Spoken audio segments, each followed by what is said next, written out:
فریقین کے مقتولین۔ یہ معرکہ مشرکین کے شکست فاش اور مسلمانوں کی فتح مبین پر ختم ہوا اور اس میں 14 مسلمان شہید ہوئے، 6 مہاجرین میں سے اور 8 انصار میں سے، لیکن مشرکین کو بھاری نقصان اٹھانا پڑا۔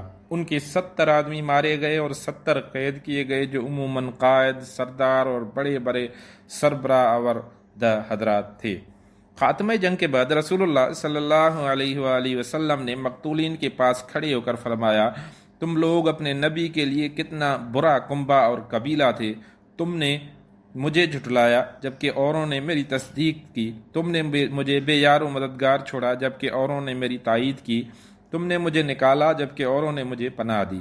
اس کے بعد آپ نے حکم دیا اور انہیں گھسیٹ کر بدر کے ایک کنویں میں ڈال دیا گیا۔ حضرت ابو طلحہ رضی اللہ تعالی عنہ سے روایت ہے کہ نبی اکرم صلی اللہ علیہ وآلہ وسلم کے حکم سے بدر کے روز قریش کے 24 بڑے بڑے سرداروں کی لاشیں بدر کے ایک گندے خبیث کنویں میں پھینک دی گئی۔ آپ صلی اللہ علیہ وآلہ وسلم کا دستور تھا کہ آپ جب کسی قوم پر فتح یاب ہوتے تو دن میدان جنگ میں قیام فرماتے۔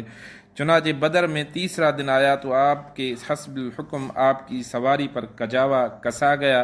اس کے بعد آپ پیدل چلے اور پیچھے پیچھے صحابہ کرام بھی چلے، یہاں تک کہ آپ کنویں کے بار پر کھڑے ہو گئے۔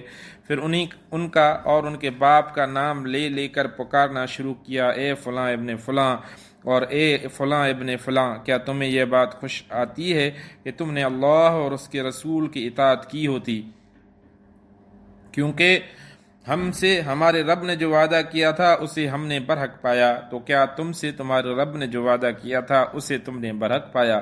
حضرت عمر رضی اللہ تعالیٰ عنہ نے عرض کی، یا رسول اللہ، آپ ایسے جسموں سے کیا باتیں کر رہے ہیں جن میں روح ہی نہیں؟ نبی صلی اللہ علیہ وآلہ وسلم نے فرمایا، اس ذات کی قسم جس کے ہاتھ میں محمد کی جان ہے، میں جو کچھ کہہ رہا ہوں اسے تم لوگ ان سے زیادہ نہیں سن رہے ہو، اور ایک روایت میں ہے کہ تم لوگ ان سے زیادہ سننے والے نہیں، لیکن یہ لوگ جواب نہیں دے سکتے۔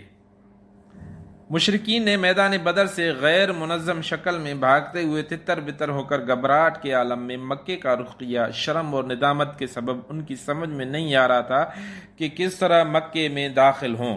ابن اسحاق کہتے ہیں کہ سب سے پہلے جو شخص قریش کی شکست کی خبر لے کر مکے وارد ہوا وہ حیثمان بن عبداللہ خزاعی تھا۔ لوگوں نے اس سے دریافت کیا کہ پیچھے کی کیا خبر ہے؟ اس نے کہا، عتبہ بن ربیعہ، شیبہ بن ربیعہ، ابو الحکم بن حشام، امیہ بن خلف اور مزید کچھ سرداروں کا نام لیتے ہوئے یہ سب قتل کر دیے گئے۔ جب اس نے مقتولین کی فہرست میں اشراف قریش کو گنانا شروع کیا تو صفوان بن امیہ نے جو حتیم میں بیٹھا تھا کہا، خدا کی قسم اگر یہ ہوش میں ہے تو اس سے میرے متعلق پوچھو۔ لوگوں نے پوچھا، صفوان بن امیہ کا کیا ہوا؟ اس نے کہا، وہ دیکھو حتیم میں بیٹھا ہوا ہے، بخدا اس کے باپ اور اس کے بھائی کو قتل ہوتے ہوئے میں نے خود دیکھا ہے۔ رسول اللہ صلی اللہ علیہ وسلم کے مولا ابو رافع کا بیان ہے کہ میں ان دنوں حضرت عباس رضی اللہ تعالیٰ عنہ کا غلام تھا۔ ہمارے گھر میں اسلام داخل ہو چکا تھا۔ حضرت عباس مسلمان ہو چکے تھے، ام الفضل مسلمان ہو چکی تھی، میں بھی مسلمان ہو چکا تھا۔ البتہ حضرت عباس نے اپنے اسلام چھپا رکھا تھا۔ ادھر ابو لہب جنگ بدر میں حاضر نہ ہوا تھا۔ جب اسے خبر ملی تو اللہ نے اس پر ذلت اور روسیاہی طاری کر دی اور ہمیں اپنے اندر قوت اور عزت محسوس ہوئی۔ میں کمزور آدمی تھا، تیر بنایا کرتا تھا اور زمزم کے حجرے میں بیٹھا تیر کے دستے چھیلتا رہتا تھا۔ واللہ اس وقت میں حجرے میں بیٹھا اپنے تیر چھیل رہا تھا۔ میرے پاس ام الفضل بیٹھی ہوئی تھی اور جو خبر آئی تھی اس سے ہم شاداں اور فرحاں تھے کہ اتنے میں ابو لہب اپنے دونوں پاؤں بری طرح گھسیٹتا ہوا آ پہنچا اور حجرے کے کنارے پر بیٹھ گیا۔ اس کی پیٹھ میری پیٹھ کی طرف تھی۔ ابھی وہ بیٹھا ہی ہوا تھا کہ اچانک شور ہوا، یہ ابو سفیان بن حارث بن عبد المطلب آ گیا۔ ابو لہب نے اس سے کہا، میرے پاس آؤ، میرے عمر کی قسم تمہارے پاس خبر ہے۔ وہ ابو لہب کے پاس بیٹھ گیا۔ لوگ کھڑے تھے۔ ابو لہب نے کہا، بھتیجے بتاؤ لوگوں کا کیا حال ہے؟ اس نے کہا، کچھ نہیں، بس لوگوں سے ہماری مڈبھیڑ ہوئی اور ہم نے اپنے کندھے ان کے حوالے کر دیے، وہ ہمیں جیسے چاہتے تھے قتل کرتے تھے اور جسے چاہتے تھے قید کرتے تھے، اور خدا کی قسم میں اس کے باوجود لوگوں کو ملامت نہیں کر سکتا۔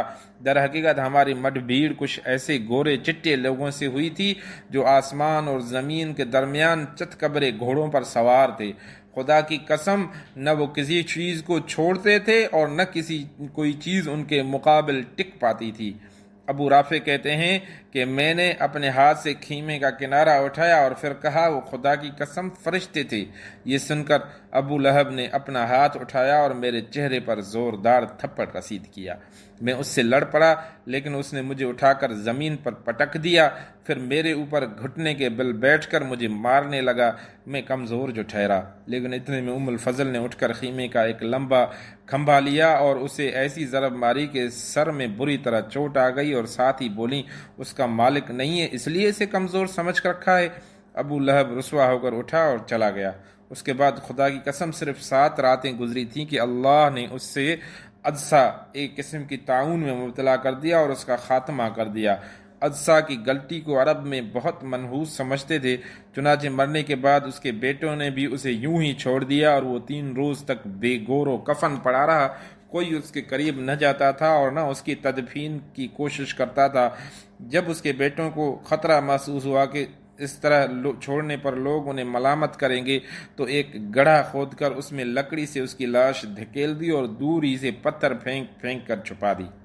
غرض اس طرح اہل مکہ کو میدان بدر کی شکست فاش کی خبر ملی اور ان کی طبیعت پر اس کا نہایت برا اثر پڑا، حتیٰ کہ انہوں نے مقتولین پر نوحہ کرنے کی ممانعت کر دی تاکہ مسلمانوں کو ان کے غم پر خوش ہونے کا موقع نہ ملے۔ اس سلسلے کا ایک دلچسپ واقعہ یہ ہے کہ جنگ بدر میں اسود بن عبد المطلب کے 3 بیٹے مارے گئے، اس لیے وہ ان پر رونا چاہتا تھا۔ وہ اندھا آدمی تھا۔ ایک رات اس نے ایک نوحہ کرنے والی عورت کی آواز سنی، جھٹ اپنے غلام کو بھیجا اور کہا ذرا دیکھو کیا نوحہ کرنے کی اجازت مل گئی ہے؟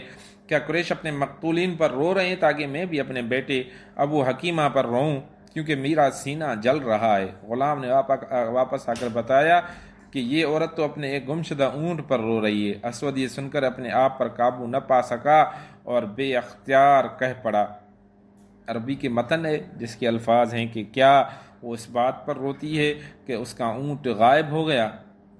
اتبکی ان یظل لها بعیر ویمنعها من النوم السہود، کیا وہ اس بات پر روتی ہے کہ اس کا اونٹ غائب ہو گیا اور اس پر بے خوابی نے اس کی نیند حرام کر رکھی ہے؟ تو اونٹ پر نہ رو بلکہ بدر پر رو جہاں قسمتیں پھوٹ پڑیں۔ ہاں بدر پر رو جہاں حسیس، بنو مخزوم اور ابو الولید کے قبیلے کے سربراہ افراد ہیں۔ اگر رونا یہ تو عقیل پر رو اور حارث پر رو جو شیروں کا شیر تھا، تو ان لوگوں پر رو اور سب کا نام نہ لے، اور ابو حکیمہ کا تو کوئی ہمسر ہی نہ تھا۔ دیکھو ان کے بعد ایسے لوگ سردار ہو گئے کہ اگر بدر کا دن نہ ہوتا وہ سردار نہ ہو سکتے تھے۔ مدینے میں فتح کی خوشخبری۔ ادھر مسلمانوں کی فتح مکمل ہو چکی تو رسول اللہ صلی اللہ علیہ وسلم نے اہل مدینہ کو جلد از جلد خوشخبری دینے کے لیے 2 قاصد روانہ فرمائے۔ ایک حضرت عبداللہ بن رواحہ رضی اللہ عنہ جنہیں عوالی بالائے مدینہ کے باشندوں کے پاس بھیجا گیا تھا، اور دوسرے حضرت زید بن حارثہ رضی اللہ عنہ جنہیں زیریں مدینہ کے باشندوں کے پاس بھیجا گیا تھا۔ اسی دوران یہود اور منافقین نے جھوٹے پراپیگنڈا کر کے مدینے میں ہلچل برپا کر رکھی تھی کہ یہاں تک کہ یہ خبر بھی اڑا رکھی تھی کہ نبی قتل کر دیے گئے ہیں۔ چنانچہ جب ایک منافق نے حضرت زید بن حارثہ کو نبی کی اونٹنی قصوہ پر سوار آتے دیکھا تو بول پڑا واقعی محمد قتل کر دیے گئے۔ دیکھو یہ تو انہی کی اونٹنی ہے، ہم اسے پہچانتے ہیں اور یہ زید بن حارثہ ہے۔ شکست کھا کر بھاگا ہے اور اس قدر مرعوب ہے کہ اس کی سمجھ میں نہیں آتا کہ کیا کہے۔ بہرحال جب وہ دونوں قاصد پہنچے تو مسلمانوں نے انہیں گھیر لیا اور ان سے تفصیلات سننے لگے، حتیٰ کہ انہیں یقین آ گیا کہ مسلمان فتح یاب ہوئے ہیں، اور اس کے بعد ہر طرف مسرت اور شادمانی کی لہر دوڑ گئی اور مدینے کے در و بام تحلیل اور تکبیر کے نعروں سے گونج اٹھے، اور جو سربراہ وردہ مسلمان مدینے میں رہ گئے تھے وہ رسول اللہ صلی اللہ علیہ وآلہ وسلم کو اس فتح مبین کے مبارکباد دینے کے لیے بدر کے راستے پر نکل پڑے۔ حضرت اسامہ بن زید رضی اللہ تعالی عنہ کا بیان بیان ہے کہ ہمارے پاس اخت وقت خبر پہنچی جب رسول اللہ کی صاحبزادی حضرت رقیہ کو، جو حضرت عثمان رضی اللہ تعالیٰ عنہ کے عقد میں تھی، دفن کر کے قبر پر مٹی برابر کر چکے تھے۔ ان کی تیمارداری کے لیے حضرت عثمان رضی اللہ تعالیٰ عنہ کے ساتھ مجھے بھی رسول اللہ صلی اللہ علیہ وآلہ وسلم نے مدینے میں ہی چھوڑ دیا تھا۔ مال غنیمت کا مسئلہ۔ رسول اللہ صلی اللہ علیہ وآلہ وسلم نے معرکہ ختم ہونے کے بعد 3 دن بدر میں قیام فرمایا، اور ابھی آپ نے میدان جنگ سے کوچ نہیں فرمایا تھا کہ مال غنیمت کے بارے میں لشکر کے اندر اختلاف پڑ گیا، اور جب یہ اختلاف شدت اختیار گیا تو رسول اللہ صلی اللہ علیہ وآلہ وسلم نے حکم دیا کہ جس کے پاس جو کچھ ہے وہ آپ صلی اللہ علیہ وآلہ وسلم کے حوالے کر دے۔ صحابہ اکرام نے اس حکم کی تعمیل کی، اور اس کے بعد اللہ نے وحی کے ذریعے اس مسئلے کا حل نازل فرمایا۔ حضرت عبادہ بن صامت رضی اللہ تعالیٰ عنہ کا بیان ہے کہ ہم لوگ نبی صلی اللہ علیہ وآلہ وسلم کے ساتھ مدینے سے نکلے اور بدر میں پہنچے، لوگوں سے جنگ ہوئی اور اللہ نے دشمن کو شکست دی۔ پھر ایک گروہ ان کے تعاقب میں لگ گیا اور انہیں کھدیڑنے اور قتل کرنے لگا، اور ایک گروہ مال غنیمت پر ٹوٹ پڑا اور اسے بٹورنے اور سمیٹنے لگا، اور ایک گروہ نے رسول اللہ صلی اللہ علیہ وآلہ وسلم کے گرد گھیرا ڈال رکھا تھا کہ مبادا دشمن دھوکے سے آپ صلی اللہ علیہ وآلہ وسلم کو اذیت پہنچا دے۔ جب رات آئی اور لوگ پلٹ کر ایک دوسرے کے پاس پہنچے تو مال غنیمت جمع کرنے والوں نے کہا کہ ہم نے اسے جمع کیا ہے، لہذا اس میں کسی اور کا حصہ نہیں۔ دشمن کا تعاقب کرنے والوں نے کہا تم لوگ ہم سے بڑھ کر اس کے حقدار نہیں، کیونکہ اس مال سے دشمن کو بھگانے اور دور رکھنے کا کام ہم نے کیا تھا۔ اور جو لوگ رسول اللہ صلی اللہ علیہ وآلہ وسلم کی حفاظت فرما رہے تھے انہوں نے کہا ہمیں یہ خطرہ تھا کہ دشمن آپ کو غفلت میں پا کر کوئی اذیت نہ پہنچا دے، اس لیے ہم آپ کی حفاظت میں مشغول رہے۔ اس پر اللہ نے یہ آیت نازل فرمائی یسألونک عن الانفال قل الانفال للہ والرسول فاتقوا اللہ واصلحوا ذات بینکم واطیعوا اللہ ورسولہ ان کنتم مؤمنین۔ ترجمہ ہے جس کا کہ لوگ آپ سے مال غنیمت کے متعلق پوچھتے ہیں، کہہ دو غنیمت اللہ اور اس رسول کے لیے ہے، بس اللہ سے ڈرو اور اپنے باہمی تعلقات کی اصلاح کر لو اور اللہ اور اس کے رسول کی اطاعت کرو اگر واقعی تم لوگ مومن ہو۔ اس کے بعد رسول اللہ صلی اللہ علیہ وآلہ وسلم نے مال غنیمت کو مسلمانوں کے درمیان تقسیم فرما دیا۔ اسلامی لشکر مدینے کی راہ میں۔ رسول اللہ صلی اللہ علیہ وآلہ وسلم 3 روز بدر میں قیام فرما کر مدینے کے لیے چل پڑے۔ آپ صلی اللہ علیہ وسلم کے ہمراہ مشرک قیدی بھی تھی اور مشرکین سے حاصل کیا ہوا مال غنیمت بھی۔ آپ صلی اللہ علیہ وسلم نے حضرت عبداللہ بن کعب رضی اللہ تعالیٰ عنہ کو اس کی نگرانی سونپی تھی۔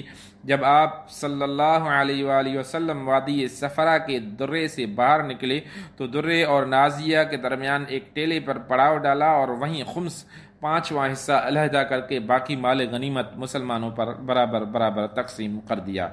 اور وادی صفرا ہی میں آپ نے حکم صادر فرمایا کہ نضر بن حارث کو قتل کر دیا جائے۔ اس شخص نے جنگ بدر میں مشرکین کا پرچم اٹھا رکھا تھا اور یہ قریش کے اکابر مجرمین میں سے تھا۔ اسلام دشمنی اور رسول اللہ صلی اللہ علیہ وآلہ وسلم کی ایذا رسانی میں حد درجہ بڑھا ہوا تھا۔ آپ صلی اللہ علیہ وآلہ وسلم کے حکم پر حضرت علی رضی اللہ تعالیٰ عنہ نے اس کی گردن مار دی۔ اس کے بعد جب آپ صلی اللہ علیہ وسلم ارکن نبیدہ پہنچے تو عقبہ بن ابی معیط کے قتل کا حکم صادر فرمایا۔ یہ شخص رسول اللہ صلی اللہ علیہ وآلہ وسلم کو ایذا پہنچایا کرتا تھا، اس کا کچھ ذکر پیچھے گزر چکا ہے۔ یہی شخص ہے جس نے رسول اللہ صلی اللہ علیہ وسلم کی پیٹھ پر نماز کی حالت میں اونٹ کی اوجھ ڈالی تھی، اور اسی شخص نے آپ کی گردن پر چادر لپیٹ کر آپ صلی اللہ علیہ وآلہ وسلم کو قتل کرنا چاہا تھا، اور اگر حضرت ابو بکر رضی اللہ تعالیٰ عنہ پر وقت نہ گئے ہوتے تو اس نے اپنی دانش میں تو آپ کا گلا گھونٹ کر مار ہی ڈالا تھا۔ جب نبی صلی اللہ علیہ وسلم نے اس کے قتل کا حکم صادر فرمایا تو کہنے لگا اے محمد بچوں کے لیے کون ہے؟ تو فرمایا آپ صلی اللہ علیہ وآلہ وسلم نے فرمایا آگ۔ اس کے بعد حضرت عاصم بن ثابت رضی اللہ تعالیٰ انصاری رضی اللہ تعالیٰ عنہ نے، اور کہا جاتا ہے کہ حضرت علی رضی اللہ تعالیٰ عنہ نے اس کی گردن مار دی۔ جنگی نقطۂ نظر سے ان دونوں طاغوتوں کا قتل کرنا ضروری تھا، کیونکہ صرف جنگی قیدی نہ تھے بلکہ جدید اصطلاح کی روح سے جنگی مجرم بھی تھے۔ اس کے بعد اب آپ صلی اللہ علیہ وسلم مقام روحہ پہنچے تو ان مسلمان سربراہوں سے ملاقات ہوئی جو دونوں قاصدوں سے فتح کی بشارت سن کر آپ صلی اللہ علیہ وآلہ وسلم کا استقبال کرنے اور آپ کو فتح کی مبارکباد پیش کرنے کے لیے مدینے سے نکل پڑے تھے۔ جب انہوں نے مبارکباد پیش کی تو حضرت سلمہ بن سلامہ رضی اللہ تعالیٰ عنہ نے کہا، آپ لوگ ہمیں کاہے کا مبارکباد دے رہے ہیں؟ ہمارا ٹکراؤ تو خدا کی قسم گنجے سر کے بوڑوں سے ہوا تھا جو اونٹ جیسے تھے۔ اس پر رسول اللہ صلی اللہ علیہ وسلم نے مسکرا کر فرمایا، بھتیجے یہی لوگ سربراہ آوردگان قوم تھے۔ اس کے بعد حضرت اسید بن حضیر رضی اللہ تعالیٰ عنہ عرض پرداز ہوئے، یا رسول اللہ صلی اللہ علیہ وسلم، اللہ کی حمد ہے کہ اس نے آپ کو کامیابی سے ہمکنار کیا اور آپ کی آنکھوں کو ٹھنڈک بخشی۔ بخدا میں یہ سمجھتے ہوئے بدر سے پیچھے نہ رہا تھا کہ آپ کا ٹکراؤ دشمن سے ہوگا، میں تو سمجھ رہا تھا کہ بس قافلے کا معاملہ ہے۔ اگر میں یہ سمجھتا کہ دشمن کے سابقہ پڑے گا تو میں پیچھے نہ رہتا۔ رسول اللہ صلی اللہ علیہ وآلہ وسلم نے فرمایا، سچ کہتے ہو۔ اس کے بعد آپ مدینہ منورہ میں اس طرح مظفر اور منصور داخل ہوئے کہ شہر اور گرد و پیش کے سارے دشمنوں پر آپ کی دھاک بیٹھ چکی تھی۔ اس فتح کے اثر سے مدینہ کے بہت سے لوگ حلقہ بغوش اسلام ہوئے اور اسی موقع پر عبداللہ ابن ابی اور اس کے ساتھیوں نے بھی دکھاوے کے لیے اسلام قبول کیا۔ آپ صلی اللہ علیہ وآلہ وسلم کی مدینہ تشریف آوری کے ایک دن بعد قیدیوں کی آمد ہوئی۔ آپ صلی اللہ علیہ وآلہ وسلم نے انہیں صحابہ کرام پر تقسیم فرما دیا اور ان کے ساتھ حسن سلوک کی وصیت فرمائی۔ اسی وصیت کا نتیجہ یہ تھا کہ صحابہ کرام رضوان اللہ تعالی علیہم اجمعین خود کھجور کھاتے تھے لیکن قیدیوں کو روٹی پیش کرتے تھے۔ واضح رہے کہ مدینے میں کھجور بے حیثیت چیز تھی اور روٹی خاصی گراں قیمت۔ قیدیوں کا قضیہ۔ جب رسول اللہ صلی اللہ علیہ وسلم مدینے پہنچ گئے تو آپ صلی اللہ علیہ وآلہ وسلم نے صحابہ کرام سے قیدیوں کے بارے میں مشورہ کیا۔ حضرت ابو بکر رضی اللہ تعالیٰ عنہ نے کہا، یا رسول اللہ، یہ لوگ چچیرے بھائی اور کنبے قبیلے کے لوگ ہیں، میری رائے ہے کہ آپ ان سے فدیہ لے لیں، اس طرح جو کچھ ہم لیں گے وہ کفار کے خلاف ہماری قوت کا ذریعہ ہوگا اور یہ بھی متوقع ہے کہ اللہ انہیں ہدایت دے دے اور ہمارے بازو بن جائیں۔ رسول اللہ صلی اللہ علیہ وآلہ وسلم نے فرمایا، ابن خطاب تمہاری کیا رائے ہے؟ انہوں نے کہا، واللہ میری وہ رائے نہیں ہے جو ابو بکر کی ہے، میری رائے یہ ہے کہ آپ فلاں کو جو حضرت عمر کا قریبی تھا میرے حوالے کریں اور میں اس کی گردن مار دوں، عقیل بن ابی طالب کو علی کے حوالے کریں وہ اس کی گردن مارے، اور فلاں کو جو حمزہ کا بھائی ہے حمزہ کے حوالے کر لیں وہ اس کی گردن ماریں، یہاں تک کہ اللہ کو معلوم ہو جائے کہ ہمارے دلوں میں مشرکین کے لیے نرم گوشہ نہیں ہو۔ اور یہ حضرات مشرکین کے صنادید اور ائمہ اور قائدین ہے۔ حضرت عمر کا بیان ہے کہ رسول اللہ صلی اللہ علیہ وسلم نے ابو بکر رضی اللہ تعالیٰ عنہ کی بات پسند فرمائی اور میری بات پسند نہیں فرمائی، چنانچہ قیدیوں سے فدیہ لینا طے کر لیا۔ اس کے بعد جب اگلا دن آیا تو میں صبح رسول اللہ اور صلی اللہ علیہ وآلہ وسلم اور ابو بکر خدمت میں حاضر ہوا، دونوں رو رہے تھے۔ میں نے کہا، اے اللہ کے رسول، مجھے بتائیں آپ اور آپ کے ساتھی کیوں رو رہے ہیں؟ اگر مجھے بھی رونے کی وجہ ملے تو روؤں گا اور اگر نہ مل سکی تو آپ حضرات کی رونے کی وجہ سے روؤں گا۔ رسول اللہ صلی اللہ علیہ وآلہ وسلم نے فرمایا، فدیہ قبول کرنے کی وجہ سے تمہارے اصحاب پر جو چیز پیش کی گئی ہے اس کی وجہ سے رو رہا ہوں۔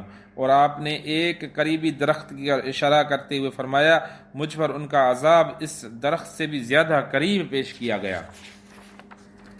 اور اللہ نے یہ آیت نازل فرمائی کہ ما كان لنبي ان يكون له اسرى حتى يثخن في الارض تريدون عرض الدنيا والله يريد الاخره والله عزيز حكيم لولا كتاب من الله سبق لمسكم فيما اخذتم عذاب عظيم۔ ترجمہ ہے جس کا کہ کسی نبی کے لیے درست نہیں ہے کہ اس کے پاس قیدی ہوں یہاں تک کہ وہ زمین میں اچھی طرح خون ریزی کر لے۔ تم لوگ دنیا کا سامان چاہتے ہو اور اللہ آخرت چاہتا ہے اور اللہ غالب اور حکمت والا ہے۔ اگر اللہ کی طرف سے نوش سبقت نہ کر چکا ہوتا تو تم لوگوں نے جو کچھ لیا ہے اس پر تم کو سخت عذاب پکڑ لیتا، اور اللہ کی طرف سے جو نوش سبقت کر چکا تھا وہ یہ تھا کہ فَإِمَّا مَنًّا بَعْدُ وَإِمَّا فِدَاءً، یعنی مشرکین کو جنگ میں قید کرنے کے بعد یا تو احسان کرو یا فدیہ لے لو۔ چونکہ اس نوشتے میں قیدیوں سے فدیہ لینے کی اجازت دی گئی ہے اس لیے صحابہ کرام کو قبول فدیہ پر سزا نہیں دی گئی بلکہ صرف سرزنش کی گئی، اور یہ بھی اس لیے کہ انہوں نے کفار کو اچھی طرح کچلنے سے پہلے قیدی بنا لیا تھا، اور اس لیے بھی کہ انہوں نے ایسے مجرمین نے جنگ سے فدیہ لینا قبول کر لیا تھا جو صرف جنگی قیدی نہ تھے بلکہ جنگ کے ایسے اکابری مجرمین میں تھے جنہوں نے جدید قانون بھی مقدمہ چلائے بغیر نہیں چھوڑتا، اور جن کے متعلق مقدمے کا فیصلہ عموماً سزائے موت یا عمر قید کی صورت میں نمودار ہوتا ہے۔ بہرحال چونکہ حضرت ابو بکر صدیق رضی اللہ تعالیٰ عنہ کی رائے کے مطابق معاملہ طے ہو چکا تھا، اس لیے مشرکین سے فدیہ لیا گیا۔ فدیے کی مقدار 4000 اور 3000 درہم سے لے کر 1000 درہم تک تھی۔ اہل مکہ لکھنا پڑھنا بھی جانتے تھے جبکہ اہل مدینہ لکھنے پڑھنے سے واقف نہ تھے، اس لیے یہ بھی طے کیا گیا کہ جس کے پاس فدیہ نہ ہو وہ مدینے کے 10 بچوں کو لکھنا پڑھنا سکھا دے، جب یہ بچے اچھی طرح سیکھ جائیں تو یہی اس کا فدیہ ہوگا۔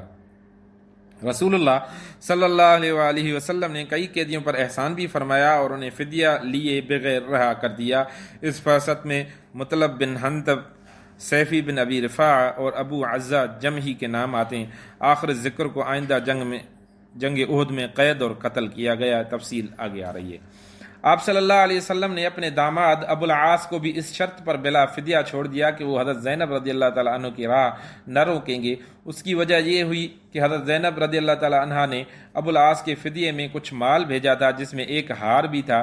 یہ ہار در حقیقت حضرت خدیجہ رضی اللہ تعالیٰ عنہ کا تھا، اور جب انہوں نے حضرت زینب کو ابو العاص کے پاس رخصت کیا تھا تو یہ ہار انہیں دے دیا تھا۔ رسول اللہ صلی اللہ علیہ وسلم نے اسے دیکھا تو آپ پر بڑی رقت طاری ہو گئی اور آپ نے صحابہ کرام سے اجازت چاہی کہ ابو العاص کو چھوڑ دیں۔ صحابہ نے اسے بسر و چشم قبول کر لیا اور رسول اللہ صلی اللہ علیہ وسلم نے ابو العاص کو اس شرط پر چھوڑ دیا کہ وہ حضرت زینب کی راہ چھوڑ دیں گے۔ چنانچہ حضرت ابو العاص نے ان کا راستہ چھوڑ دیا اور حضرت زینب نے ہجرت فرمائی۔ رسول اللہ صلی اللہ علیہ وآلہ وسلم نے حضرت زید بن حارثہ اور ایک انصاری صحابی کو بھیج دیا کہ تم دونوں بطن یا جج میں رہنا، جب زینب تمہارے پاس سے گزریں تو ساتھ ہو لینا۔ یہ دونوں حضرات تشریف لے گئے اور حضرت زینب رضی اللہ تعالی عنہا کو ساتھ لے کر مدینہ واپس آئے۔ حضرت زینب کی ہجرت کا واقعہ بڑا طویل و المناک ہے۔ قیدیوں میں سہیل بن عمر بھی تھا جو بڑا زبان آور خطیب تھا۔ حضرت عمر نے کہا، یا اللہ کے رسول، سہیل بن عمر کے اگلے 2 دانت تڑوا دیے جائیں، اس کی زبان لپٹ جایا کرے گی اور وہ کسی جگہ خطیب بن کر آپ کے خلاف کبھی کھڑا نہ ہو سکے گا۔ لیکن رسول اللہ صلی اللہ علیہ وسلم نے ان کی یہ گزارش مسترد کر دی کیونکہ یہ مسئلے کے ضمن میں آتا ہے اور جس پر قیامت کے روز اللہ کی طرف سے پکڑ کا خطرہ تھا۔ حضرت سعد بن نعمان رضی اللہ تعالی عنہ عمرہ کرنے کے لیے نکلے تو انہیں ابو سفیان نے قید کر لیا۔ ابو سفیان کا بیٹا عمر بھی جنگ بدر کے قیدیوں میں تھا، چنانچہ عمر کو بھی ابو سفیان کے حوالے کر دیا گیا اور اس نے حضرت سعد رضی اللہ تعالیٰ عنہ کو چھوڑ دیا۔ قرآن کا تبصرہ۔ اسی غزوہ کے تعلق سے سورہ انفال نازل ہوئی ہے جو در حقیقت اس غزوے پر ایک خدائی تبصرہ ہے۔ اگر یہ تعبیر صحیح ہو اور یہ تبصرہ بادشاہوں اور کمانڈروں وغیرہ کے فاتحانہ تبصروں سے بالکل ہی جداگانہ ہے، اس تبصرے کی چند باتیں مختصراً یہ ہیں۔ اللہ تعالیٰ نے سب سے پہلے مسلمانوں کی نظر ان کوتاہیوں اور اخلاقی کمزوریوں کی طرف مبذول کرائی جو ان میں فی الجملہ باقی رہ گئی تھیں اور جن میں سے بعض کا اظہار اس موقع پر ہو گیا تھا۔ اس توجہ دہانی کا مقصود یہ تھا کہ مسلمان اپنے آپ کو ان کمزوریوں سے پاک اور صاف کر کے کامل ترین بن جائیں۔ اس کے بعد اس فتح میں اللہ تعالیٰ کی جو تائید اور غیبی مدد شامل تھی اس کا ذکر فرمایا۔